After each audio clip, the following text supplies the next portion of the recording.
Bonjour, je m'appelle Claudine, j'ai 63 ans. Je suis née de parents français corréziens, je suis donc moi-même corrézienne. Et j'ai été éduquée dans une famille catholique qui n'était pas forcément pratiquante de la religion, bien qu'ils avaient quand même quelques objectifs. Il fallait évidemment que j'ai été baptisée, ensuite il fallait que je fasse ma première communion.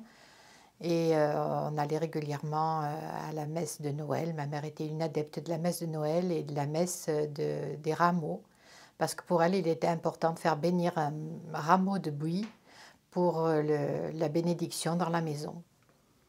Et donc, j'ai perdu mon papa alors que j'avais 11 ans. C'était une époque où je faisais du catéchisme. À l'époque, on disait catéchisme et non pas catéchèse.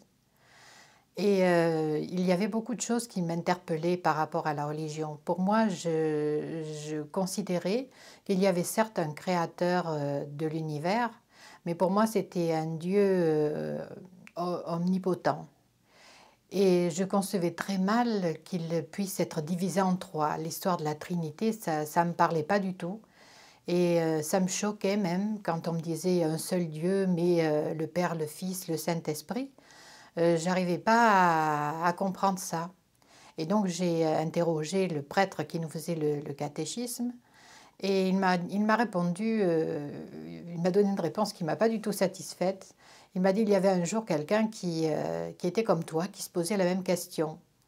Et il se promenait sur une plage et là il a vu un enfant qui était en train de remplir un petit trou à l'aide d'un coquillage avec de l'eau de mer. Donc la personne s'est approchée de l'enfant en lui disant « Mais qu'est-ce que tu fais ?» Et là, il a dit « Je suis en train de vider la mer dans ce trou-là avec ce coquillage. » Et donc la personne lui a répondu « Mais jamais tu n'y arriveras. » Et il lui a dit « J'y arriverai bien plus vite que toi tu n'auras compris le mystère de la Trinité. » Et donc le temps qu'il réagisse à ce que l'enfant lui avait dit, l'enfant avait disparu. Donc il m'a dit, le prêtre m'a dit « Voilà, c'est important d'y croire, mais pas de chercher à comprendre. » Or moi j'étais quand même un petit peu cartésienne dans ma tête et un peu rebelle et ça ne me satisfaisait pas du tout cette histoire. Malgré tout, bon, ben, j'ai continué la catéchèse, j'allais à la messe régulièrement, j'ai fait ma première communion. Et par contre, il était un peu tabou à la maison de parler religion. Je ne pouvais pas poser des questions que je voulais.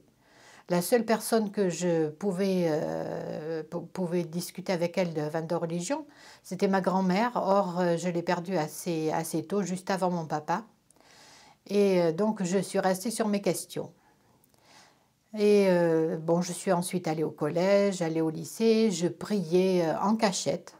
Je récitais des Notre Père, des Je vous salue Marie, en cachette de ma mère parce que je sais pas, c'était tellement difficile avec elle de parler religion que je voulais même pas qu'elle se rende compte que je faisais ça. Et dans les prières que je disais, il y avait des mots qui m'interpellaient et que je n'arrivais pas à les accepter. Je me souviens d'une prière qui parlait de Jésus en tant que fils de Dieu, lumière née de la lumière, vrai Dieu né du vrai Dieu, engendré et non pas créé, de même nature que le Père. Et pour moi, ça c'était quelque chose qui me choquait énormément. Le fait qu'un Dieu pouvait engendrer ou bien être engendré. Jésus était mort sur la croix. J'en étais même arrivée à un moment où ce Jésus-là, ça me disait vraiment trop rien.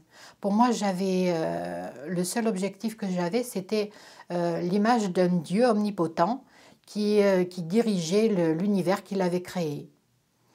Et ma première année de collège, je me souviens d'un jour, je suis rentrée dans une salle d'études et j'ai vu une fille qui discutait avec ses copines et au moment où j'entrais, elle était en train de dire « Vous croyez quoi? Jésus-Christ, c'est quoi? C'est un homme comme nous, sauf que lui, ce que lui, il appelait Dieu, nous, on l'appelle notre conscience. » Et là, c'est une parole qui m'a marquée et je me suis dit « Ben voilà, c'est tout du bidon. » Dieu, en fait, ça n'existe pas. C'est notre conscience qui nous indique le bien et le mal.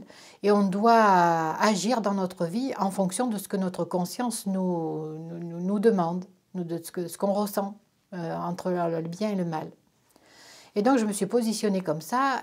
Malgré tout, au fond de mon cœur, j'arrivais pas à éliminer carrément une divinité. Et donc, quelque temps après, j'ai encore eu un choc. Mon frère ayant divorcé, et il a voulu se remarier, mais par le fait qu'il était divorcé, il était impossible de repasser par l'église.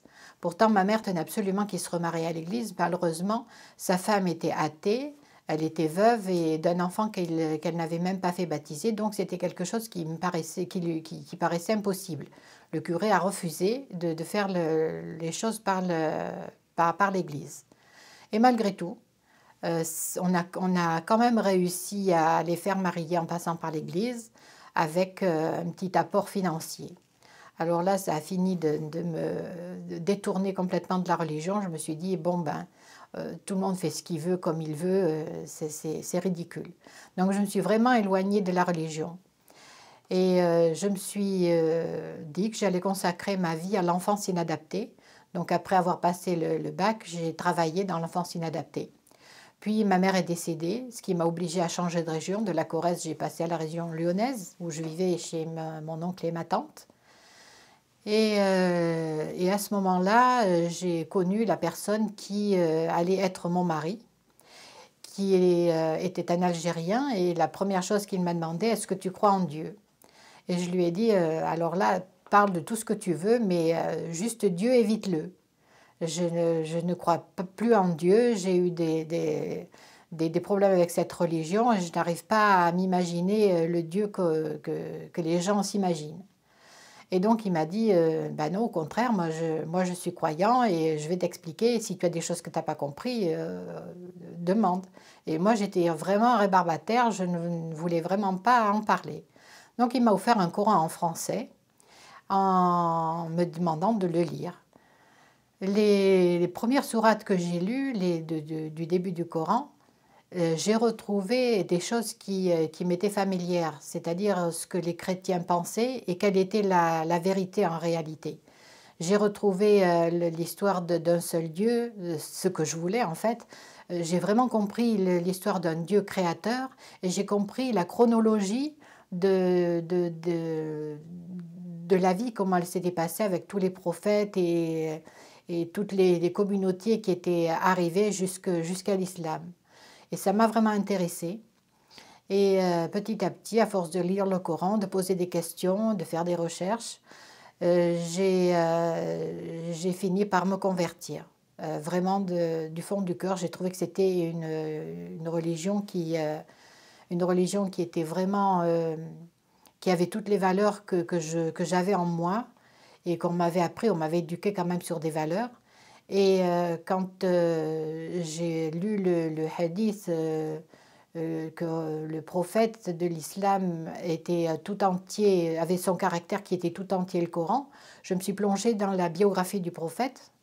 Et justement, ça a fini de me convaincre et de me renforcer sur cette religion-là. Et à l'heure actuelle, c'est devenu ma religion et je suis heureuse de la pratiquer et heureuse de ressentir toutes les valeurs et de l'impliquer vraiment dans ma vie à tous les moments de la vie, du matin jusqu'au soir, contrairement à ce que je ressentais avant par rapport à la religion catholique où j'avais l'impression qu'elle était vraiment absente de notre vie.